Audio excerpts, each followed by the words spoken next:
The tragedy of Hamlet, Prince of Denmark, is among William Shakespeare's most famous works. The play is centered around the titular character, who discovers treachery upon his return home and swears revenge, which ends up claiming his life along with those of the offenders. Hamlet's 7 soliloquies are, therefore, an essential feature of the work, as they illustrate his character and motivations and serve as pivotal moments in which critical decisions are made.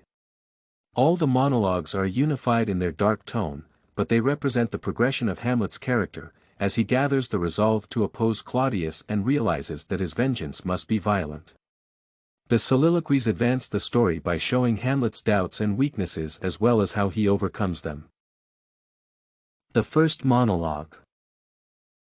As Hamlet returns home for his father's funeral, he finds the situation dramatically different from his expectations, and not for the better. Only a month has passed since the old king's death, but his mother is already married to the prince's uncle. Hamlet has a low opinion of the man, calling him my father's brother, but no more like my father than I to Hercules. However, his primary issue lies with the behavior of his mother, who did not mourn for long before remarrying. At this point, Hamlet does not suspect that anything was amiss regarding the king's death and simply grieves for his father, whom he greatly admired. He concludes by lamenting his powerlessness in affecting his mother's poor decisions. The second monologue. Hamlet's second soliloquy occurs immediately after his conversation with his father's ghost. The prince is enraged by the revelation, swearing revenge on the spot and denouncing his other aspirations. He does not doubt the spirit's words, most likely because of his already low estimation of his mother and uncle. Hamlet's love for his father takes precedence, and with youthful hot-headedness, he invokes heaven and hell in an oath of vengeance. It is possible that Hamlet was harboring suspicions due to his mother's behavior. The appearance of the ghost, which looks exactly like the late king, thus provides him a symbol to concentrate his disquiet. It would be possible to explain the apparition as a hallucination that appeared due to the prince's mental state, if not for others' awareness of it. The third monologue. At the time of the third instance of self-reflection, Hamlet has had time to calm down and look at his situation again. He decides to test the ghost's words and arranges a play reminiscent of the supposed murder to be played before Claudius. The encounter with the player makes him reminisce on his supposed cold-heartedness. The actor can fake spectacular displays of emotion, yet I, a dull and muddy-mettled rascal, peak, like John O'Dreams, unpregnant of my cause, and can say nothing. He wonders whether he is a coward because he did not immediately confront his uncle and kill him. Recovering from his lapse, the prince declares his plan to observe Claudius's reaction to the play and use it to confirm the truth. The fourth monologue. While Hamlet makes his preparations, he affects a madness-stricken persona. The double existence takes a toll on him, and he begins contemplating suicide once again. In this famous passage, the prince reflects on death as a desirable end of the struggles of existence. He wonders, for who would bear the whips and scorns of time, when he himself might his quietus make with a bare bodkin? Hamlet answers that humans fear that death may not be the end of existence, worrying that the unknown beyond may be worse than their current hardships. He concludes that thus conscience does make cowards of us all. Hamlet chooses to live on, perhaps because he saw his father's fate and does not wish to share it. The fifth monologue.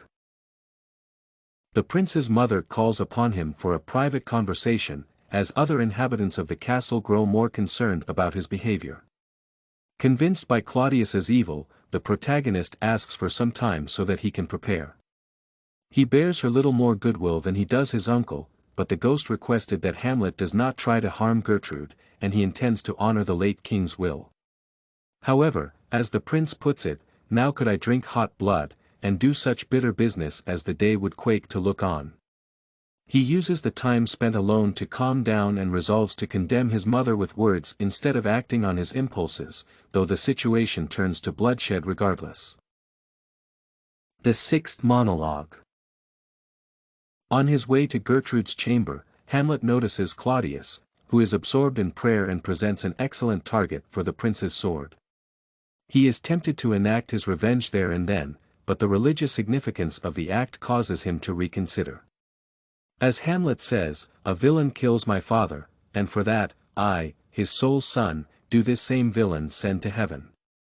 In the protagonist's mind, the traitor deserves an ignoble end, one that denies salvation to the man. The scene is ironic, as Claudius himself does not believe that his prayer was genuine. This soliloquy serves to display Hamlet's somewhat idealistic conceptions and his transition from rage and instability to a more passive attitude. The seventh monologue. Hamlet's final instance of self-reflection occurs after his exile to England when he encounters Prince Fortinbras's army. Numerous men go to die for a worthless patch of land, yet Hamlet could not exact righteous revenge with all the time and opportunities he has had. He describes his thoughts on the act as, "but 1 part wisdom and ever 3 parts coward." As can be seen in the soliloquies before this one, Hamlet tends to choose to wait and reflect instead of acting, always finding some reason to delay Claudius's death. The prince denounces this trait and vows that from that point, his thoughts would exclusively be violent, spurring on the lethal finale. Conclusion. Hamlet's monologues are primarily meant to expose his character and state of mind. Most of them also serve as pivotal points for the story, ones where he makes decisions that affect the entirety of the plot from that point onward. The prince ponders on the hardships of existence, contemplates death, both his own and that of his uncle, and berates himself for cowardice. His mood oscillates, beginning with violence, then becoming calmer and darker, and finally flaring up again in the final monologue. They reveal Hamlet as a reflective thinker, one who spends more time in reflection than in action. At the same time, he is idealistic and sometimes impulsive, and at times, he has to keep his anger in check consciously. The contradictory nature of Hamlet's character lends depth to himself and the conflict of his story. This and many other essays are available at studycorgi.com.